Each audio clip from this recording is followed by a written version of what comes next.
Shalom sahabat Gebada, apa kabar hari ini? Senang sekali dapat bertemu dengan saudara-saudari semua dalam gerakan baca dengar Alkitab atau Gebada. Saudara-saudara terkasih, hari ini kita menyelami 2 Tawari pasal 31 dan 32 yang menceritakan pencapaian Hizkia sebagai raja yang diberkati Tuhan. Bayangkanlah betapa hati Tuhan bersuka cita melihat tindakan Raja Hizkia. Di tengah kehancuran Israel Utara dan penindasan bangsa Asyur, Hizkia yang hidup dengan penuh kebenaran diberkati Tuhan dengan kemakmuran bagi kerajaannya. Melanjutkan kisah dari pasal 30, 2 Tawari pasal 31 menandakan puncak reformasi rohani yang digagas Raja Hizkia. Setelah perayaan Paskah yang meriah, berhala-berhala di berbagai kota di Yehuda dihancurkan dan tiang-tiang Asyera ditebang. Dengan penuh sukacita, umat Yehuda secara sukarela menyingkirkan berhala dari kehidupan mereka. Tindakan ini menunjukkan komitmen mereka untuk kembali menyembah Tuhan dengan sepenuh hati. Hizkia kemudian mengangkat para imam dan orang Lewi untuk melaksanakan tugas mereka. Korban bakaran dan keselamatan dipersembahkan, pujian dinaikkan, dan para imam dan orang Lewi diberi bagian dari sumbangan rakyat agar mereka dapat fokus melayani Tuhan. Seluruh Yehuda mengikuti Tuhan dengan sepenuh hati, dan Tuhan pun melimpahkan berkat-Nya kepada bangsa itu. Mereka setia dalam segala hal, termasuk melayani di bait Allah dan menaati hukum serta perintah Tuhan. Di tengah kemakmuran, Yehuda dihadapkan pada ancaman besar, yaitu bangsa Asyur. Kekuatan militer terkuat saat itu. Asyur telah menghancurkan Israel Utara dan terus-menerus menyerang Yehuda Selatan sejak zaman Raja Ahaz. Ketika Raja Sanherib dari Asyur melancarkan serangannya, Hizkia tidak gentar. Dia menguatkan rakyatnya dengan penuh keyakinan bahwa Tuhanlah yang akan berperang bagi mereka. Sama seperti Goliat yang menantang bangsa Israel, Sanherib pun menghina Tuhan dan Hizkia. Namun Hizkia dan Nabi Yesaya berseru kepada Tuhan dengan sungguh-sungguh. Dua mereka dijawab dengan tindakan luar biasa. Tuhan mengirimkan malaikat untuk menghancurkan tentara Asyur. Meskipun Hizkia berhasil mengalahkan Asyur, dia tidak luput dari cobaan. Di tengah kejayaannya, dia dihinggapi penyakit yang hampir merenggut nyawanya. Namun oleh kasih karunia Tuhan, dia disembuhkan dan diberi tambahan waktu hidup selama 15 tahun. Ironisnya, Hizkia justru terjebak dalam kesombongan dan mendatangkan murka Tuhan. Kisah ini menjadi pengingat bahwa bahkan orang yang diberkati dan dipakai Tuhan pun tetap rentan terhadap cobaan. Meskipun demikian, Hizkia dikenang sebagai raja yang melayani Tuhan dengan baik. Dia meninggalkan warisan yang luar biasa bagi Yehuda dan menjadi teladan bagi generasi selanjutnya. Kisah ini mengingatkan kita bahwa ketaatan, kesetiaan, dan kerendahan hati adalah kunci untuk menerima berkat dan pertolongan Tuhan, bahkan di tengah situasi yang sulit. Marilah kita bersama-sama membaca 2 Tawari pasal 31 dan 32.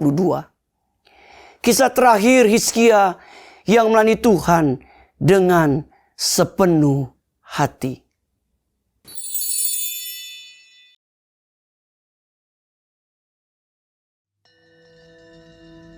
Setelah semuanya ini diakhiri, seluruh orang Israel yang hadir pergi ke kota-kota di Yehuda, lalu meremukkan segala tugu berhala, menghancurkan segala tiang berhala, dan merobohkan segala bukit pengorbanan dan mezbah di seluruh Yehuda dan Benyamin, juga di Efraim dan Manasye, sampai musnah semuanya. Kemudian pulanglah seluruh orang Israel ke kota-kotanya, ke miliknya masing-masing.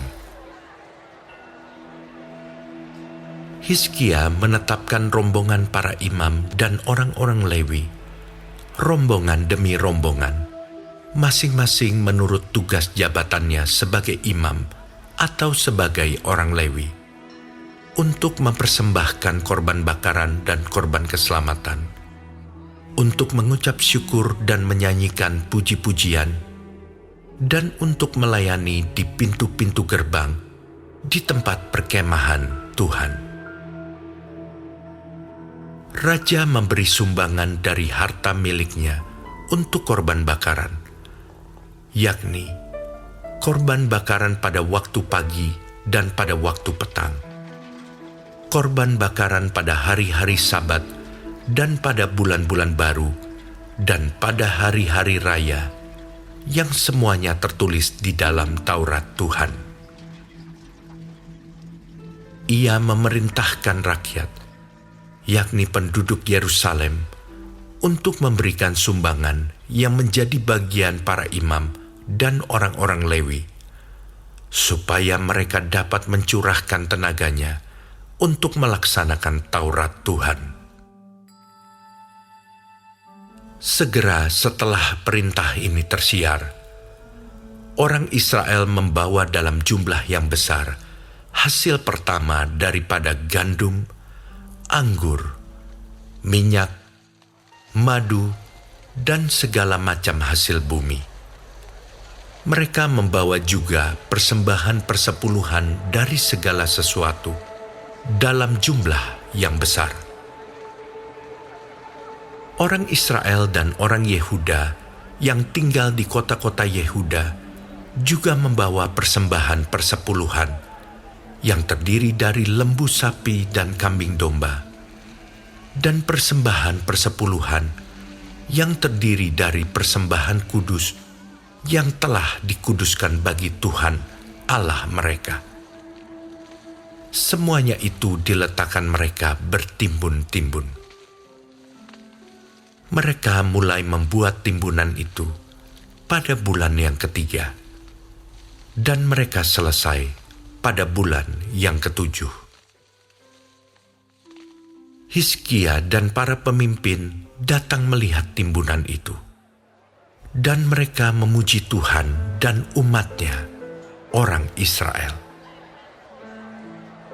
Hizkia menanyakan para imam dan orang-orang Lewi tentang timbunan itu, dan dijawab oleh Asaria, imam kepala keturunan Zadok, demikian. Sejak persembahan khusus mulai dibawa ke rumah Tuhan, kami telah makan sekenyang-kenyangnya, namun sisanya masih banyak. Sebab Tuhan telah memberkati umat-Nya, sehingga tinggal sisa yang banyak ini. Kemudian Hizkia menyuruh menyediakan bilik-bilik di rumah Tuhan, dan mereka menyediakannya. Dan dengan setia mereka membawa segala persembahan khusus, persembahan persepuluhan, dan persembahan-persembahan kudus itu ke sana. Konanya, seorang Lewi, mengawasi semuanya, dan Simei, saudaranya, adalah orang kedua. Sedang Yehiel, Azazia, Nahat, Asael, Yerimot, Yozabat, Eliel, Yismakia, Mahat dan Benanya adalah penilik di bawah Konanya dan Simei saudaranya itu, sesuai dengan petunjuk Raja Hizkia dan Azaria, kepala rumah Allah.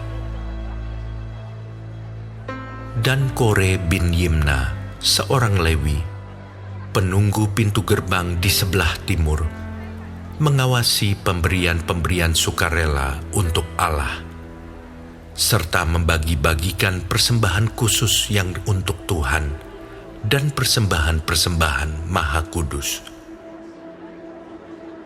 Di kota-kota imam, ia dibantu dengan setia oleh Eden, Minyamin, Yesua, Semaya, Amaria, dan Sekanya dalam pembagian itu kepada saudara-saudara mereka menurut rombongan, kepada orang dewasa dan anak-anak, kecuali kepada setiap orang yang masuk ke rumah Tuhan menurut hari-hari yang ditetapkan, menurut tugas jabatan yang ditugaskan kepadanya, dan menurut rombongannya, yakni mereka yang tercatat dalam daftar sebagai laki-laki yang berumur 3 tahun ke atas. Para imam dicatat dalam daftar menurut puak-puak mereka, sedang orang-orang Lewi yang berumur 20 tahun ke atas dicatat menurut tugas dan rombongan mereka. Para imam terdaftar dengan seluruh keluarga mereka, yakni istri, anak laki-laki, dan perempuan, seluruh kaum itu. Karena dengan setia mereka menguduskan diri untuk persembahan kudus. Bagi keturunan Harun, yakni imam-imam yang tinggal di padang-padang penggembalaan sekitar kota-kota mereka, di setiap kota ada orang-orang yang ditunjuk dengan disebut namanya untuk mengadakan pembagian kepada setiap orang laki-laki dari keluarga imam dan kepada setiap orang Lewi yang terdaftar. Demikianlah perbuatan Hizkia di seluruh Yehuda. Ia melakukan apa yang baik, apa yang jujur, dan apa yang benar di hadapan Tuhan Allahnya. Dalam setiap usaha yang dimulainya untuk pelayanannya terhadap rumah Allah dan untuk pelaksanaan Taurat dan perintah Allah, ia mencari Allahnya. Semuanya dilakukannya dengan segenap hati, sehingga segala usahanya berhasil.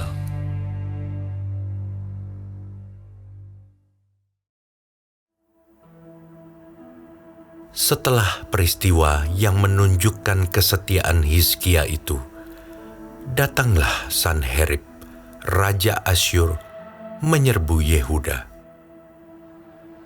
Ia mengepung kota-kota berkubu dan berniat merebutnya. Ketika Hizkia mengetahui bahwa Sanherib datang hendak memerangi Yerusalem, ia berunding dengan para panglima dan pahlawannya untuk menutup segala mata air yang terdapat di luar kota, dan mereka itu bersedia membantunya. Maka berkumpullah banyak orang. Mereka menutup semua mata air dan sungai yang mengalir dari tengah-tengah negeri itu. Kata mereka, "Mengapa raja-raja Asyur harus mendapat banyak air kalau mereka datang?" Dengan sekuat tenaga, Hizkia membangun kembali seluruh tembok yang telah terbongkar, mendirikan menara-menara di atasnya, dan tembok yang lain di luarnya. Ia memperkuat juga Milo di kota Daud, dan membuat lembing dan perisai dalam jumlah yang besar. Ia mengangkat panglima-panglima perang yang mengepalai rakyat.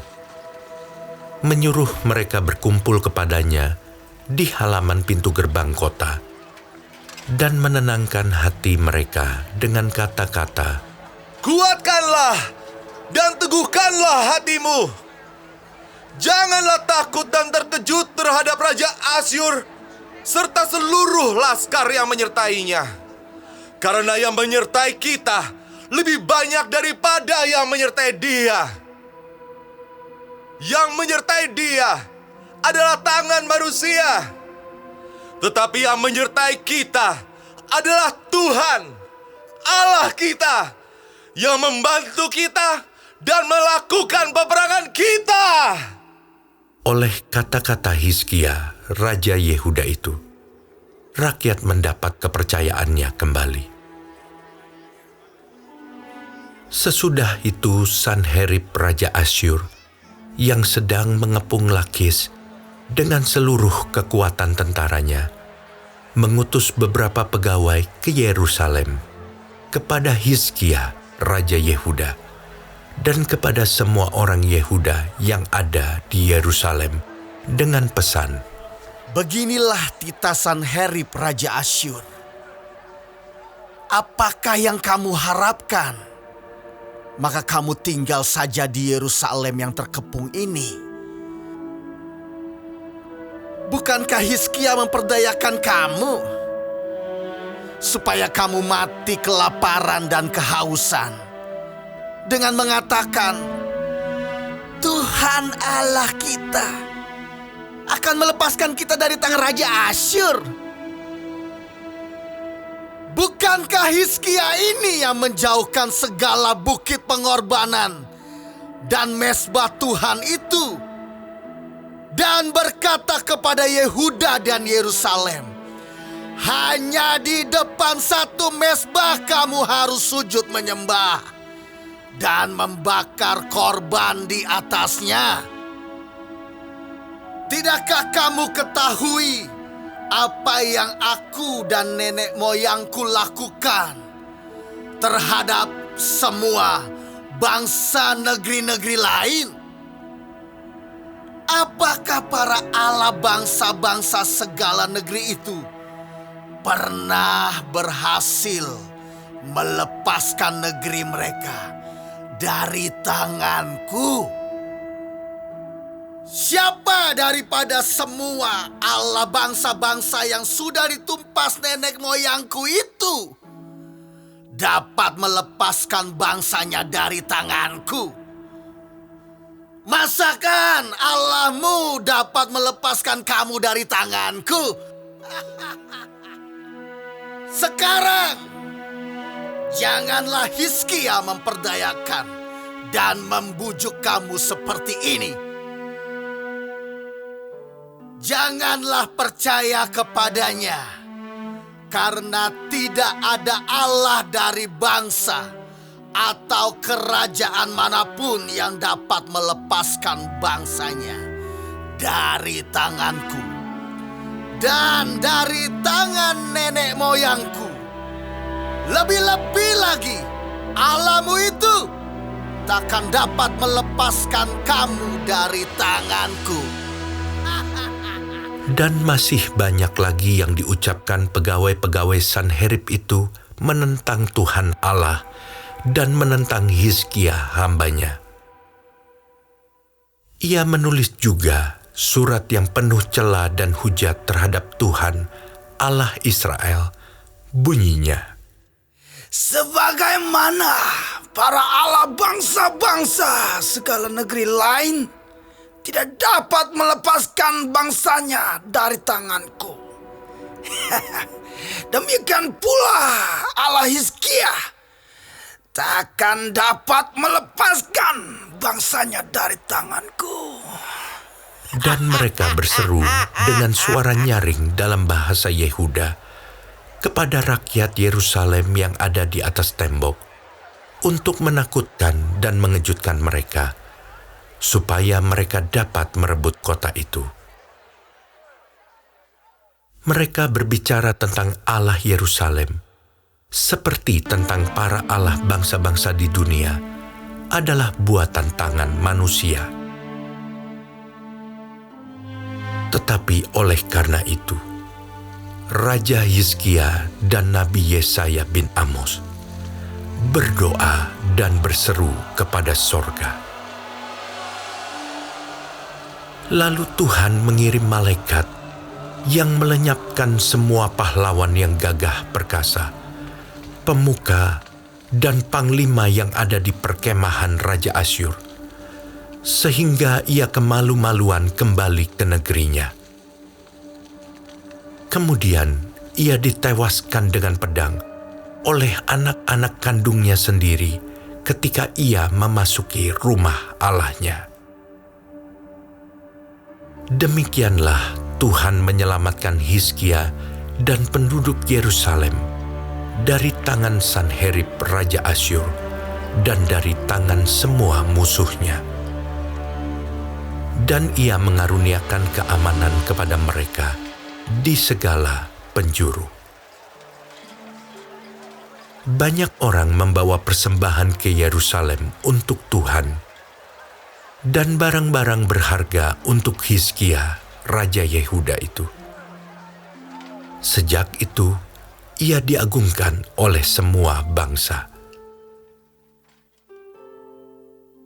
Pada hari-hari itu, Hizkia jatuh sakit, sehingga hampir mati.